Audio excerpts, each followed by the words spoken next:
And we're joined on the phone today by authors Pat Laprade and Bertrand Hébert. We're talking about their new book, The Eighth Wonder of the World, The True Story of Andre the Giant. Hey guys, how you doing today? Very good, very good. Just hold 1 second. I'll just put Bertrand through the line. Bert, you there? Bertrand, t'es là? Oui, I can hear both of you. There you go. Well, first, let's talk about the new book here, The Eighth Wonder of the World, The True Story of Andre the Giant. Can you tell the listeners a bit about the new book? Yeah, sure. Andre the Giant is obviously a well-known name in the world of professional wrestling. So we have worked about 2 years on that book, following my presence on the HBO documentary. I was still producer for the HBO documentary on Andre. So we've been working on it for ever since.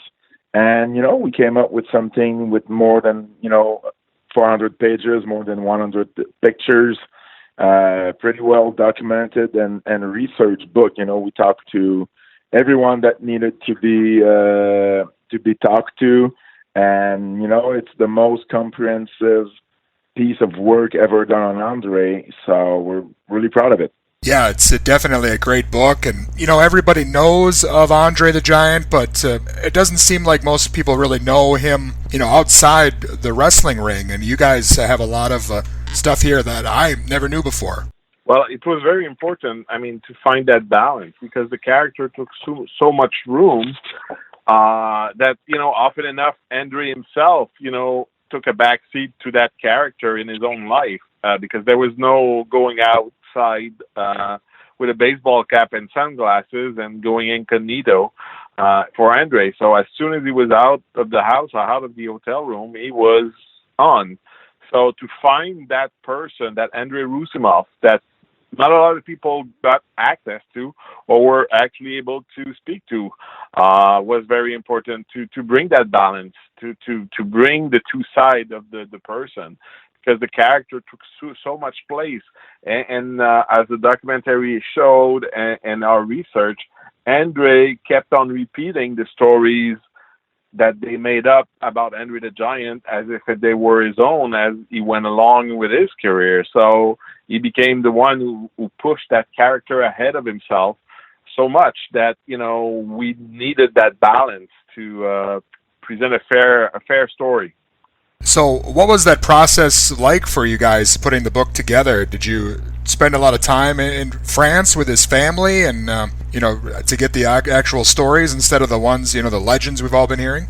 Actually, I had met with Andre's brothers in Paris the first time around. Well, in France, I should say, not Paris, but in France.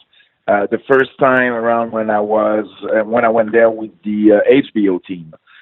So I had met them over there, interviewed them. I was the one asking the questions off camera for the documentary.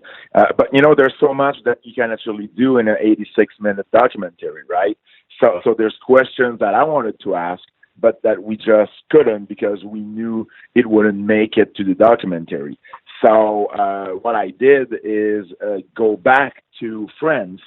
When we knew that we would we had the book deal, so I flew back to France, meet with the brothers again, and then asked them probably everything that I wanted to. Spoke to one of them one other time on the phone, and they were very, very generous of their time and very happy and proud to be part of the book.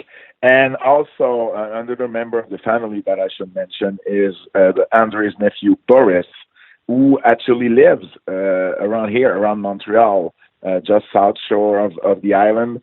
And he was, really instrumental into getting us access to his father, who is Andre's brother. And also, he was the only member of the family who actually spoke to the extended branch of the family in Serbia and Bulgaria. So every information that you have in the book regarding that branch of the family comes from Boris. So that's information that nobody had before. So that's what we did for everything that you see in the book regarding his childhood and how he grew up comes from the family, which it would have not been the same book without the implication. Awesome. Again, the book, The Eighth Wonder of the World, The True Story of Andre the Giant, is out now, and we know Andre suffered from acromegaly. There's some conflicting stories, I guess, on when he found out he was suffering from it. Was it when he was young, or was it much later in his life? Well, I mean, obviously it developed at some point, which is kind of hard to pinpoint, but he started to grow in his late teens and early 20s to the size that we came to learn. But obviously, as the family has told us and explained, the Roussimoff were old school, and they kept their health and their personal stuff close to the vest, and Andre was just the same. So it seems to indicate, though, with what we were able to talk with the people we were able to talk to, like Jackie and Paul Vachon, that Andre knew probably after the first trip to Japan in the 70s that he had the acromegaly. From there, it seems that he got tested and got ended another diagnostic when he got his ankle injury in the early 80s. But at both times, he decided against getting the surgery, which was something that I've always wondered about. Because since then we've seen with Big Show and other people in the wrestling industry that had the same affliction, that you could get the tumor removed and you could aspire to a longer life and a better life. So I was always wondering about that, and it seemed all of our research on this particular affliction seems to indicate that surgery was available and possible even back then. And it seems, according to Jackie, that Andre never wanted to go ahead because he felt that it would take away from what he was and what made him. So that's a really important part of the book, because that's always there in the back. As Andre the Giant becomes bigger than life and becomes that amazing character in the wrestling world, slowly in the back, his body is going to start giving up on him. And that's when Andre Roussimoff would be so in such pain and hardship towards the end of his life. A very difficult decision, and something that really puts a very tragic twist on the whole story. Yeah, it is sad to imagine how he must have lived, outside of wrestling, especially with all the traveling and, just the fact that the world isn't really meant for somebody that size. Yeah, I mean, he couldn't live like a normal person, and being in a wrestling locker room was just a sanctuary for him. It was the only place where he felt like a normal human being, like one of the boys, right? And that's why it's sad in the sense that as much of a big star he was alone. He was alone in that world, because he was the only one with that size. He was the only one getting pointed at like he was at airports, or kids crying because they thought he was a monster or something. It was a tragic life when you take the time to realize the way he had to live. It's funny because as I was working on the book, I remember going on a flight once, and I went to the bathrooms in the plane, right, the washroom in the plane, and I'm 6'2", and I couldn't fit in that washroom, right? And I could only imagine Andre at whatever he was, when he was flying, 6'10", 6'11", 7 feet. Imagine him with at 400 pounds on top of it, how difficult it was. So no wonder why he hated to travel in a plane like this, because he knew he liked to drink, but he couldn't go to the washroom. So, I mean, and his life was always like this, getting in a cab on a cab in Japan was, for everyone who witnessed it, it was a scene. He had, to go there on his tour because there was no other way for him to get seated in a small car like they were driving at the time in Japan. So it was a very lonely life, and it's kind of sad because he was that main star, probably the biggest wrestling star of the 1970s.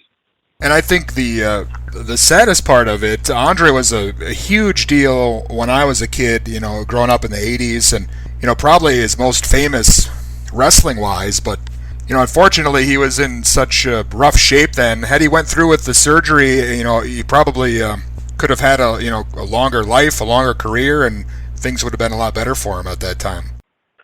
I mean, for sure. I mean, it changed everything. People remember after the heel turn, and people who started to know about him or remember him from that time period only, I mean, don't have the feeling of the people who saw him being the biggest stars of the 70s and even his early 80s, when he was still a very more than capable wrestler. He was trained just like any other wrestler was trained. He was not trained in France to be a giant. That came when he first came to North America. So he could handle himself out there and do wrestling move and wrestle on the ground and all of that stuff. And so after the heel turn, I mean, his body, we discovered in the research that he actually got the surgery after WrestleMania 3. The famous surgery to his back to try to extend his career, because there was the recuperation time was going to be too long, and there was no guarantee that after that operation he could come back to the ring. So they actually had the surgery after. So that's a big deal. He went into WrestleMania 3 with the strong possibility to have been his last match, and also that what he was going to do about it. And that's what became the issue later on with the WWF, is that there was no way to keep him working in there and keeping in the mix. They tried hard. I mean, the whole run with Aku as a tag team extended his run with the WWF by a year or two. So obviously, not getting the operation and not taking care of his body and going in with the mindset that I'm going to die young and whatever happened. I was made this way and whatever's going to happen is going to happen, is the tragic destiny of Andrei Roussimoff. Well, again, The Eighth Wonder of the World, the true story of Andre the Giant, is available now. And, I think the best part about the book is that you go beyond the wrestling, and you get the sense from his family and the people you talk to that he was a very funny person, very caring, very generous, and you kind of get the human side of Andre instead of just the body slams and all that we remember from the ring. Yeah, I mean, he was a heck of a prankster, and he had a weird sense of humor. There's, I mean, a lot of the boys were pranksters at the time, but Andre, one of the, I mean, besides the farce that everyone had heard of, I mean, there's a story once where him and Dusty Rhodes are in a building and electricity cuts out, and Dusty feels something dripping on his head. And little did he know it was Andre peeing on Dusty's head, and they both thought it was the funniest thing ever. So I mean, that's the kind of prank that Andre was playing to the boys. But I mean, it was another time, I guess, But still, Dusty was one of the closest friends to Andre, and at the end of the day, they were all saying, "Well, what do you want me to do? It's Andre." So Andre had a lot of free passes, because he was Andre. Also, being generous was something that a lot of people were talking about, and he was generous of his money in particular. You couldn't pay with Andre. If you had to bar with him, I mean, it was almost like an insult just to propose to Andre to pay the round or pay for the night or anything. And there's a story that always, to me, it really defines the way that Andre was loyal to where he came from and also generous. Is that when he was in France learning the ropes, he wasn't making much money, right? It was the mid '60s, wasn't making much money, didn't really have a place to live, so he double worked also as he did a double duty as he was working as a doorman in some clubs in the red light district. So he knew a lot of prostitutes there, and he was kind of protecting them. So sometimes when he didn't have a place to stay, one of the girls, would, give him, a place to stay, a room or a couch, at her place. And we're 20 years later in Montreal. He's in a bar with Gino Brito, and there's a prostitute who comes in, and she's, her clothes are ripped off. She's crying and everything. And Andre is asking what's going on. She said, she got robbed. And Andre took, I think it's $1,000, but it was not close to it. It wasn't that. And he gave it to her. And Gino was like, what are you doing that? And he explained to Gino the story about, prostitutes, taking care of him back in France 20 years before, and it was a way for him to give back. So that's amazing how generous and loyal that guy was. So it's a story that always, that I was surprised to hear, but at the same time, to me, that defines Andre so much. And I think as time goes on, younger kids now discovering Andre that didn't see him in the wrestling ring.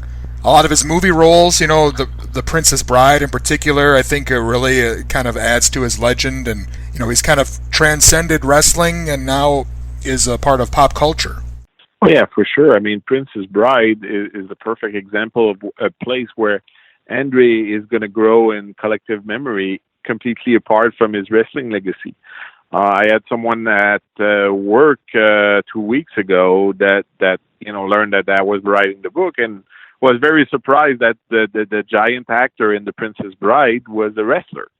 So it is, as people are going to grow up and watch that movie, they're not all going to know that he was a famous pro wrestler. So, and that movie is so beautiful, and it's so magical because it parallel Andre's life a lot, the character, and he had so much fun over there, and the cast loved him, and he loved the experience. It was also a great way for him at the time to see his family in France, since the movie was shot in the UK, and so it's fantastic. And I, for one, I mean, and if you're a child of the late 70s and the early 80s, you remember the $6 Million Man episode with the Bigfoot, and Andre was that amazing character.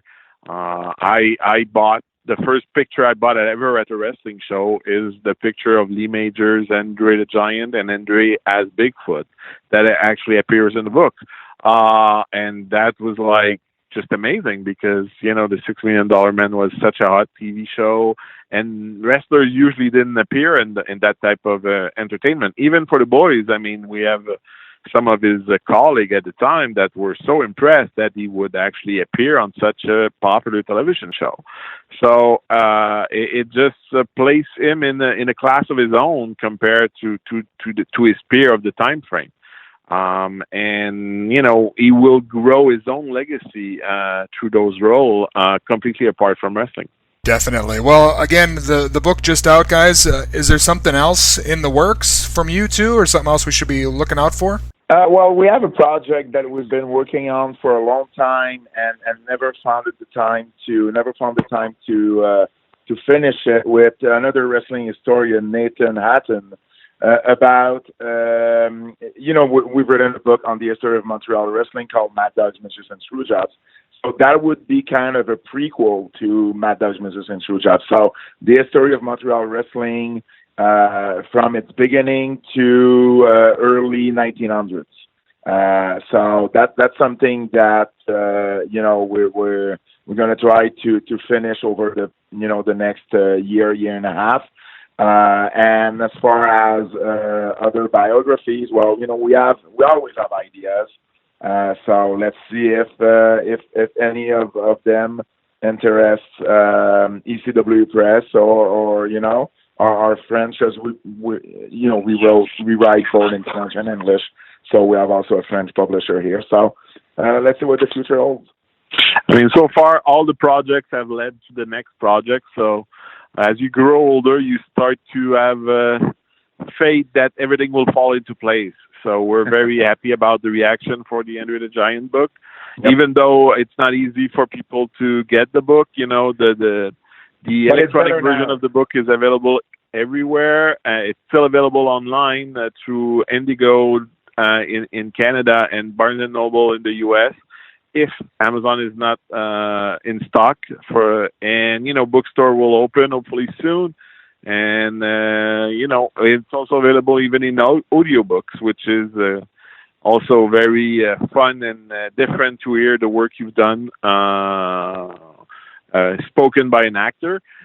So and the critic have been so nice. So we're really, really, really happy about everything right now. Yeah, and the Amazon thing is getting better, now. So, but like Bertrand said, if Amazon doesn't carry it at the moment, it's only a COVID-19 issue. It's just that it's getting, it's just tougher to actually ship books to Amazon's warehouse. But Barnes and Noble in the U.S. Especially is the way to go if Amazon doesn't have it at this moment.